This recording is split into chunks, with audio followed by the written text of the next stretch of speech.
Oh, hey Internet. Welcome to Thunderhead Keep. On this channel, we discuss the factions that build, craft, and engineer the worlds that we explore in our games, movies, and stories. Today, we'll be discussing the history of the Dwarves, the Deldrimor and Stone Summit nations. People who shaped the face of Tyria, but are now mostly extinct. And yet, the ruins and remains of their civilization are found across the world of Tyria. They're smiths and artisans, and without their courage and cunning, the world would be a very different place.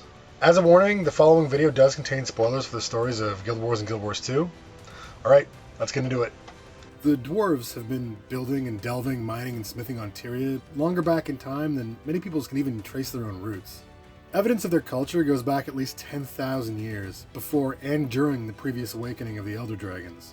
Their cities were built deep beneath the earth and stone of Tyria, and their forges gave them power to shape the materials they mined there.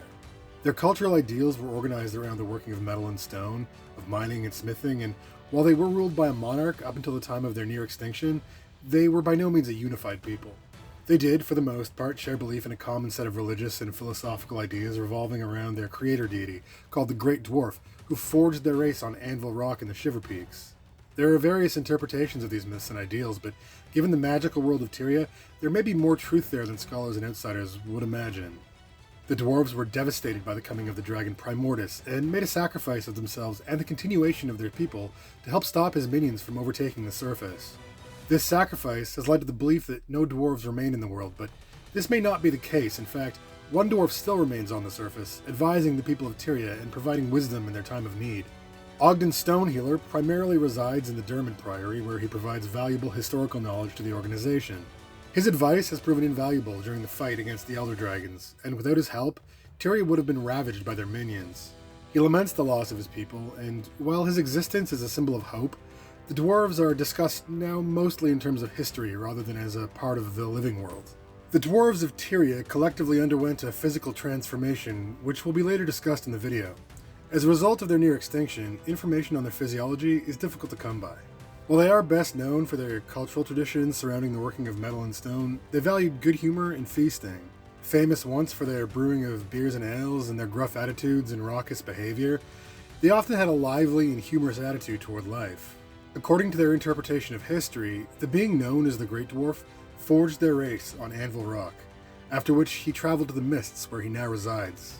This story has been a symbol of great significance in the shaping of Dwarven culture, and the Great Dwarf himself was, as far as historical records indicate, a focus of worship. The Great Dwarf himself is said to have written a record called the Tome of Rubicon, which remains one of the few available sources of Dwarven cultural information from their ancient past. Long ago, they had lived and built kingdoms in the depths of Tyria alongside other races like the Asura.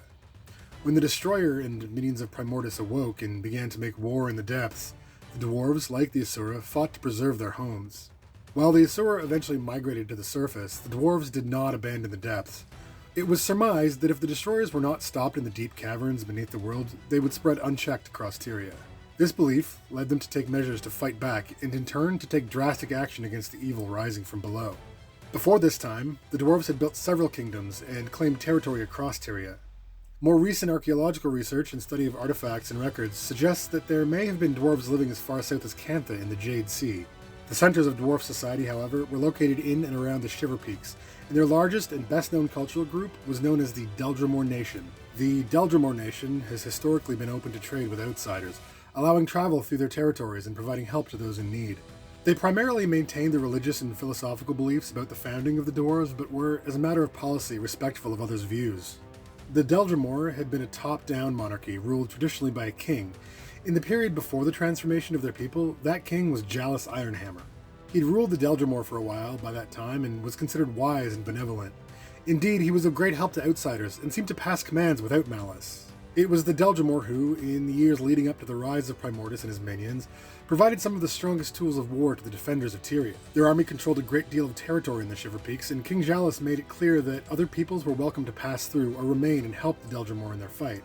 After the searing of Ascalon, during the conflict between human and Char, a delegation of humans made contact with the Deldrimor. They were seeking safe passage through the Shiver Peaks. King Jalus agreed to help the humans and allied with them. They provided support and offered protection. Not all dwarves shared the Deldrimor nation's belief in allying with outsiders. At least one faction, which grew among them, opposed the open-minded policies and in time became a true threat to the Deldrimor and those who fought alongside them. The Stone Summit brought with them the beginning of a civil war which split Dwarven society at a time when unity was needed most. The Deldrimor began to lose hold of some of their territory, and they had to fight wars from within as well as from without. King Jalis had had his detractors among the dwarves. Some were opposed to freely helping outsiders, others were opposed on the principle that outsiders were even worthy of help. His most powerful ideological rival was his own cousin, Dagnar Stonepate, who was not only xenophobic, but had aspirations of one day ruling all of Tyria. He and those loyal to his ideals broke away from the Deldrimor and founded the Stone Summit, claiming territory in and around Sorrow's Furnace as their home. Their policies and actions were cruel, enslaving those they captured to defend their territory or work their mines. They enslaved the Dredge, another subterranean race who for generations spent their lives digging and tunneling for Dagnar and his Stone Summit. Their engineers were masters of building machines, and with magic, they bound powerful demons into their service. They claimed territory in places like Dwarves Gloaming, which now lies submerged in Lornar's Pass in the Shiver Peaks. They made war against the Deldrimor and any outsiders they came across. Soon, the conflict grew into a civil war. Enslaving magical creatures and harnessing dragon magics, the Stone Summit reactivated the constructs and furnaces in the mines at Sorrow's Embrace to manufacture the tools and weapons they required to wage their wars. They managed to take over a number of other key locations as well. Following King Jalis' promise of safe passage for the people of Ascalon through the mountains, the Stone Summit took the Frost Gate and attempted to block the humans from passing through, trapping them in the mountains. This was foiled by the heroes of Tyria, who broke through and opened the pass for the refugees. During their trek through the mountains, the humans helped their Dwarven allies hold back Stone Summit forces from several locations as well, earning the respect of the Deldrimor nation and further hatred from the Stone Summit. The Stone Summit had by this time devised a new type of weapon which would be devastating to the Deldrimor and their allies. The leader of the human refugees, King Rurik, gave his life in defense of his people, allowing them to get to safety. The Stone Summit did succeed in breaking through Deldrimor defenses and took Thunderhead Keep, the capital of the Deldrimor nation. This victory was short-lived as the nation of Kryta and a number of other allies returned to liberate the keep once more. Dagnar Stonepate was killed during this battle, and the Stone Summit began to fracture. They'd been held together by fanatical devotion to their leader and his ideals, and without him, they were driven out by the Deldrimor and their allies. The Stone Summit had fallen into disarray and lost much of their hold on the Shiver Peaks by this time. Factions and groups still remained, but they could no longer present a unified front. Deldrimor forces were able to infiltrate their holdings at Sorrow's Furnace, destroying the construct known as the Iron Forgeman and breaking the Stone Summit's power. The fractured Stone Summit were not wholly defeated though, and many small groups and war leaders rose to fill the vacuum of power. Plans were laid to make war once more on their enemies and to take back their former holdings. For a long time, Tyrians fought to hold off Stone Summit incursions. One of these leaders was a powerful ritualist named Duncan the Black, who attempted to harness the powers of the Great Destroyer in an attempt to defeat the Deldrimor and rise to power over other races of Tyria. This plan was stopped by a band of heroes, and with this, the Stone Summit scattered. Their strength was broken, and while small factions remained in Tyria to cause trouble, any conflicts with the faction were usually ended quickly. Before Duncan the Black's defeat, a leader named Morlog retrieved the Tome of Rubicon from the depths of Sorrow's Furnace. This book was said to contain the true name of the Great Destroyer. This is the being who was the champion of the Elder Dragon Primordius, whose awakening would eventually drive many of the people living in the depths to the surface. The tome also contained a prophetic description of a battle between the Great Dwarf and the champion of Primordius, the Great Destroyer. This prophecy would come to pass not long after the end of the war, and the dwarves, as well as Tyria, would forever be changed by it. The Great Destroyer had long been the nemesis of the Great Dwarf. It was evil and greedy, an avatar of malice and conquest.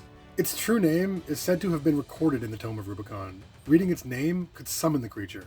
In the year 1078, it rose from the depths despite many attempts to summon it using the tome having been stopped. The Great Destroyer, along with the Lesser Destroyers, arose with the awakening of the Elder Dragon Primordius and swarmed the depths of Tyria. This conflict pushed many of the other denizens to the surface, such as the Asura and Skrit. See my video on the Asura, link in the description. Primordius is concerned with fire and destruction. His minions cannot be reasoned with, nor tamed. They're beings of pure destruction and kill anyone and destroy anything they come into contact with. It's believed to have been the magic released from the death of another god that stirred Primordius from his slumber. He'd been dormant beneath the central transfer chamber, the gate hub of the Asuran people. The Asura gates soon swarmed with destroyers, and the depths were nearly overrun. It was again the Tome of Rubicon and the prophecy it contained that gives us an understanding of what happened next.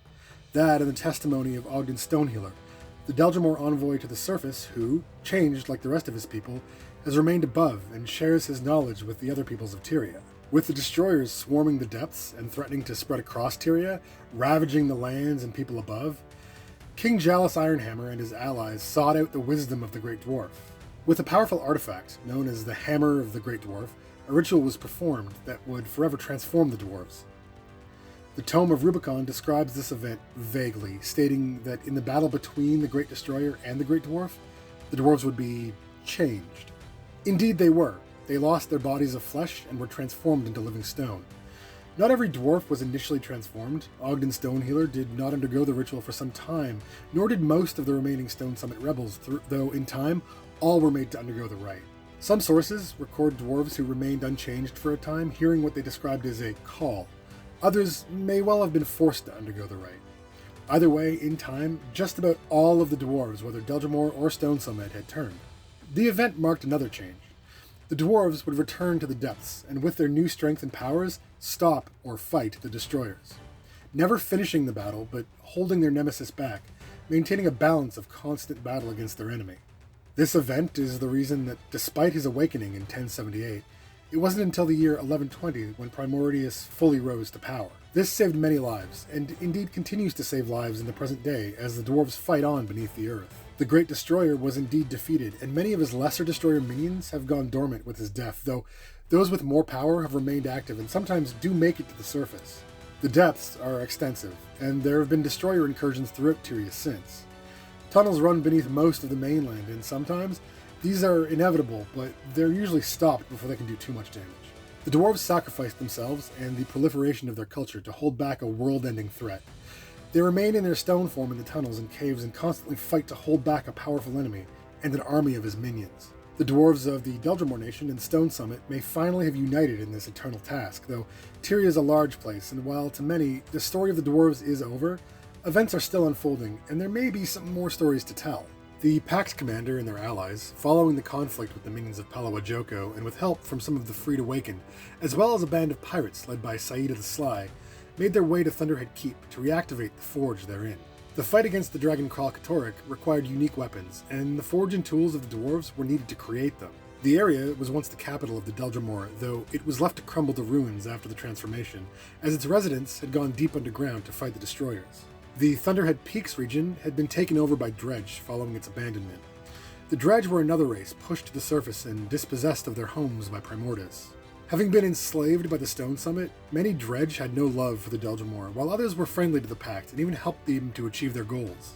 Much of the region had been infected with Kralkatorrik's brand, and branded creatures were assailing the party, but in time, the keep was taken back, and the forge ignited. After a long battle, Kralkatorrik was driven from the Thunderhead Peaks and fled southwest to the place now called Dragonfall, chased by the Dragon Aurene and her champion, the commander of the Pact. With the recent revelation of the existence of the Wizard's Court and the strange events surrounding Skywatch Archipelago, things have changed. The floating lands of the archipelago represent fractals of distorted realities, and within them exists a place called Draknar's Light. The fractal was created by Mabon and the other wizards from a place called Draknar's Forge. Deldrimor dwarves from a time long ago still live there, alive and unchanged. Lihir, a former Deldrimor dwarf and now leader of the Bastion of Balance, uses the forge to craft useful items for the wizards. While the future of the dwarves remains uncertain, many of their ancient fortresses, cities, delves, and mines have become home to other beings. These places are often also studied by researchers trying to rediscover their cultural heritage and preserve their memory. The work is dangerous, and many such places are infested with monsters. Thunderhead Keep, now taken from the Branded and used as a base by the Pact, is being studied, its architecture and its technology both of historical and practical value. The forges of the dwarves are marvels of engineering, and with them, some of the most useful weapons and tools can be produced. A functioning dwarf forge is of immense value. The halls of Derelict Delve in the Desert Highlands, just south of Thunderhead Keep, are the site of ongoing Dermond Priory research. Formerly a mine, the halls descend deep into the earth, and magic artifacts and rune-locked doors lie within. There are destroyers active in the Delve, where the dwarves were not able to fully contain them. They are a constant danger, not to mention the spiders and other creatures that inhabit the caves. The Bjora Marches contain evidence of both Dwarven and Norn structures. This area lies high in the Shiver Peaks. The crypt of the Ironhammer family, as well as several other important Deldrimor ruins, lie in Lorno's Pass, not far from the Dermond Priory. These are of great historical interest. Another point of interest for those searching for answers about the ancient past is the Tomb of Stone Skin in the Dredgehaunt Cliffs, where a key can be found that opens a door to a treasure. Dwarven ruins and architecture dot the landscape. They shaped the world over millennia.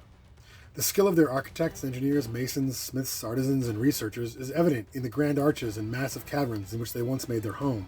There are many places to see across the Shiver Peaks, and possibly further out, in places we might not expect. Their tools and technology still exist, much of it being uncovered in recent times, and some still functional. They were masters of metal and stone, and they could weave the magic of Tyria into their creations with great skill. As I mentioned before, only with a working dwarf forge could the Pact and their allies forge weapons imbued with the magic of an Elder Dragon's blood. Without these weapons, the dragon Kalakatoric could not have been defeated. This was the reason for the liberation of Thunderhead Keep. To this day, the forge is kept lit and produces items of incredible power and potency. When the Dredge were finally freed from their enslavement by the Stone Summit, they found themselves in possession of dwarf technology. The Dredge are blind and have made use of tools and weapons that harness the power of sound to project force from a distance.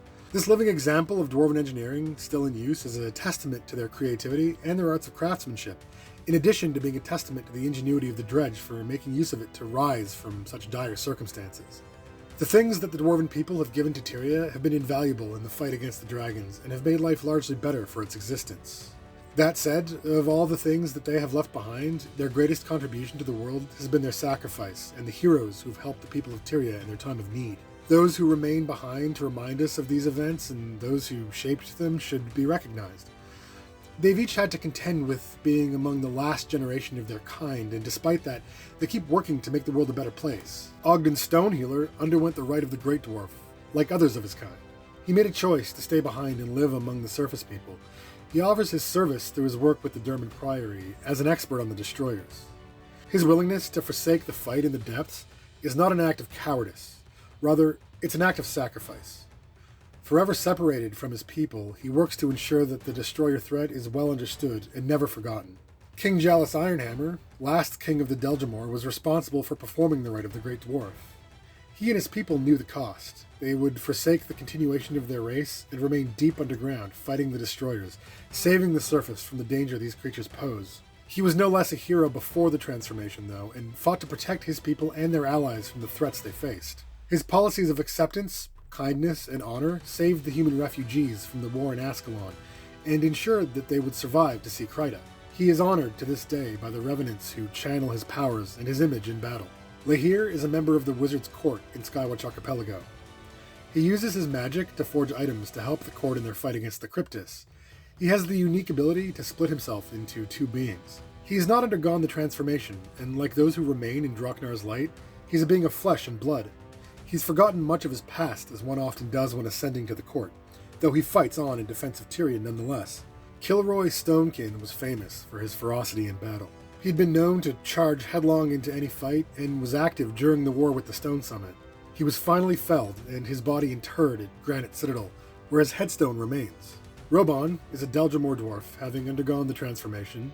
The broken remains of his living stone body, mostly just his head, were unearthed by Skrit, who worshipped him as a deity. He was rescued by the Priory, though he sometimes seems bitter about this. He was instrumental in activating the Dwarven machines in Ember Bay in the events following Mordramoth's defeat. He now helps to guide explorers in the ruins around Thunderhead Keep and supplies travelers with goods. The fate of the dwarves on Tyria is uncertain. Complete extinction is certainly a possibility, but a grim one, and to be avoided. Those who remain behind and give the gift of their legacy to the surface people are keeping hope alive that one day their people can return to the world in some way. For now, the sacrifice they've made is the only thing keeping Tyria safe from the terrors lurking in the depths. The technology they left behind has been helpful, and their architecture has inspired generations of designers and builders. There's still so much to learn from them, and hopefully their history will never be lost or forgotten, for their own sake or for Tyria's. Well, that's the history of the Dwarven people in Tyria. There's more to uncover, but I figure if you want that, you'll have to dive in and go explore some ruins. They aren't active on the surface anymore, and as I said, they're basically functionally extinct, but with recent events, there's some hope that maybe they'll return someday. I want to thank everyone who watches, especially to the end. I appreciate all of you. If you liked the video, please hit like, and if you want to keep the destroyers from rising from the depths and ravaging the world, hit subscribe. If you want to discuss anything, I think I missed something, let me know in the comments. Oh, and before you go, I'm going to give a shout out to my patrons who help support the channel. Our $10 patron is Washuki at the artisan level. If you want to get your name in the credits, head on over and sign up. The Patreon link is in the description. You'll get access to an exclusive Discord as well. And remember, if you hear a dragon whispering your name in some Dwarven runes, just go home and lie down. It's not worth your time. Alright, bye, Internet.